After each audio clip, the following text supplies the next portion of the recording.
साथीहरू नमस्कार, म मुकुन्द श्रेष्ठ। आज म तपाईहरुलाई पूर्वको जुन सुनसरी जिल्लाको झुम्का बजारको चाहिँ दृश्यहरू तपाईहरुलाई म देखाउँदै छु।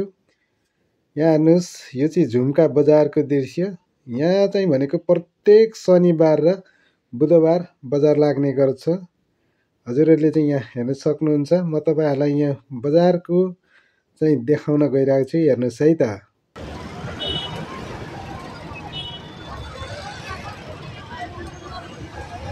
आज बजार हो यहाँको?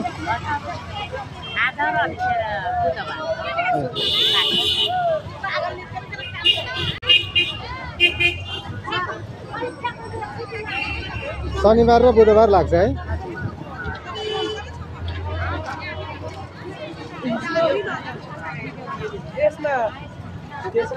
हजुरहरूलाई यो बजार कस्तो लाग्यो? यसो प्रतिक्रियाहरू दिनुहोला है त।